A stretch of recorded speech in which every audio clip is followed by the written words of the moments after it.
Sir నమస్తే అండి. ఏం పేరు మీ పేరు? నా పేరు శ్రీనివాస్ రెడ్డి. లోకలేనండి? నా లోకలే బై బర్త్ ఇక్కడే. ఇక్కడే, ఓకే. సార్ ఏం లేదు, జిహెచ్ఎంసీ ఎన్నికలు రాబోతున్నాయి తెలంగాణలో. సో డివిజన్లు పెరుగుతున్నాయి, కార్పొరేటర్లు పెరుగుతున్నారు.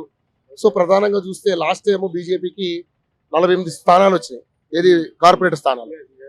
సో మరి ఈసారి బీజేపీ కూడా గట్టిగా పోటీ, ఎందుకంటే వాళ్ళకి 8 మంది ఎంపీలు ఉన్నారు, 8 మంది ఎమ్మెల్యేలు ఉన్నారు.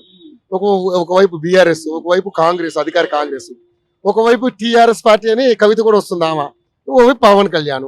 ఎలా ఉండబోతుంది? ఎందుకంటే మరి ఈ జిహెచ్ఎంసీ ఎన్నికలు ఎలా ఉండబోతుంది? ఇంకొకటండి, కవిత పార్టీ పెట్టిందంటే ఆమెకు డిపాజిట్ వస్తేనే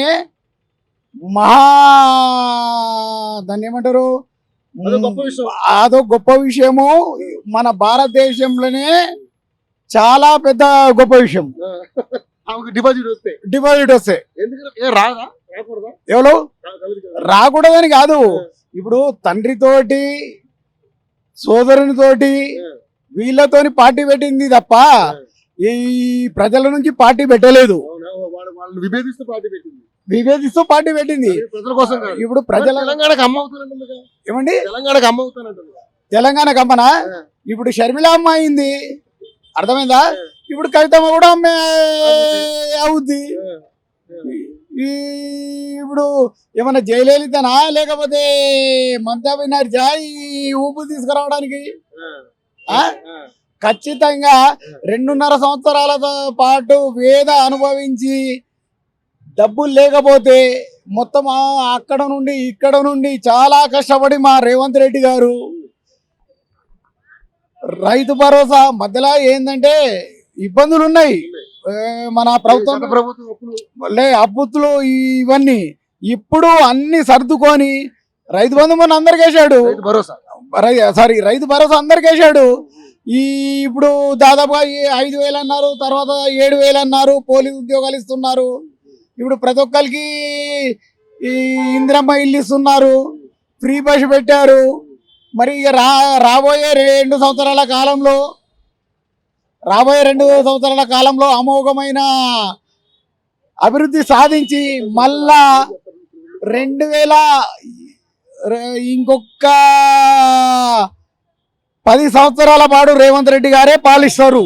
అదే మరి ఇప్పుడు 6 గ్యారెంటీ సరిగ్గా అమలు అవ్వట్లేదు అంటారు. 6 గ్యారెంటీలు అంటే ఇప్పుడు రెవెన్యూ లేకుంటే ఎవరేం చేస్తారండి? ఈ ప్లేస్ మాట ఇప్పుడు మా వాగ్దానాలు ఇచ్చింది ఎవరు? కాంగ్రెస్ ప్రభుత్వం. ఇంకోటి రేవంత్ రెడ్డి చెప్పేది రండి, ఈ సిచ్యువేషన్ లో కేసీఆర్ కూడా చెయ్యలేరు, ఎందుకంటే అప్పుల కుప్ప చేసి పెట్టిండు. ఏదైతే నాకు ఓట్లు కావాలి, వీళ్లకు డబ్బులు కావాలన్నదోళ్ళ. కానీ రేవంత్ రెడ్డి గారు ఒక మహామేధావి, ఈతను కోరుకున్నది ఏంటంటే ప్రజలకు ఏ విధంగా చేయాలో ఆ విధంగా చేసుకుంటూ వస్తున్నాడు. అదండి 6 గ్యారెంటీల గురించి ప్రజలు అడుగుతారు. 6 నుంచి ప్రజలు అడుగుతారు, అడగడం చెప్పదు. ఇంకోటి శ్వేతపత్రం రిలీజ్ చేసేసి ఇగో ఇది పరిస్థితి ఇది అని చెప్పేసి రేవంత్ రెడ్డి గారు రాబోయే 2 సంవత్సరాల కాలంలో ప్రతి ఒక్కటి చేస్తారు. 1 by 1 జిహెచ్ఎంసీ ఎన్నికలు వస్తున్నాయి కదండి, మరి ఎలా ఉండబోతుంది? మరి ఎందుకంటే జిహెచ్ఎంసీ ఎన్నికల్లో కూడా ఒకటండి, సిఎంసి ఎంఎంసి ఖచ్చితంగా కాంగ్రెస్ విజయడంగా మోగిస్తుంది పక్కా. ఎందుకు బీజేపీకి అవకాశం? బీజేపీ అవకాశం వస్తుంది. యావరేజ్ గా 22. ఇప్పుడు నాయకత్వం సరిగా లేదు బీజేపీలో. 20 నుండి 30 వరకు వచ్చే అవకాశం. Last time 48. అదే ఇప్పుడు తగ్గుతాయి ఇంకా, ఎందుకంటే బండి సంజయ్ గారిని తీసేయడం వల్ల, ఇప్పుడు రామచంద్రరావు గారు నోట్లో మాట లేని వ్యక్తి వల్ల ఎవరికి వారే ఏమన్నా తీరే అన్నట్టు, దీన్ని బట్టి ఖచ్చితంగా రేవంత్ రెడ్డి గారు ప్రతి అభివృద్ధి పథకం, రోడ్లు కానివ్వండి, ఇది కానివ్వండి, బిల్డింగ్స్ కానివ్వండి, ఇది కానివ్వండి, హైడ్రా అక్రమార్కుల ఎవరిది హైడ్రా ఇది మొత్తం చేసుకొచ్చే మహానుభావుడు రేవంత్ రెడ్డి అన్న గారు. రేవంత్ రెడ్డి గారు బాగా చేస్తున్నాడు, ఈసారి కంపల్సరీ గెలుస్తారు ఖచ్చితంగా. మేయర్ కాంగ్రెస్ పక్కా, ఇందులో ఎలాంటి డౌట్ లేదు. సరే మరి ఇప్పుడు ఏదైతే దొంగ ఓట్లు తీసే కార్యక్రమం జరుగుతుంది, ఎలా అనిపిస్తుంది? ఇప్పుడు దొంగ ఓట్లు తీయడం వల్ల కాంగ్రెస్ కే లాభం, కాంగ్రెస్ కే లాభం. చాలా మంచిది, చాలా మంచిది. ఇప్పుడు ఏదైతే ఉన్నోళ్ళు ఉన్నారో వాళ్ళకు ఇప్పుడు కాంగ్రెస్ అధికారంలోకి వచ్చినాక నిరుపేదలకు డబుల్ బెడ్రూమ్ ఇల్లు కానివ్వండి, లేదంటే ఇందిరమ్మ ఇల్లు కానివ్వండి, లేకపోతే ఇది చేయడానికి అవకాశం ఉంటుంది రేవంత్ రెడ్డి గారికి.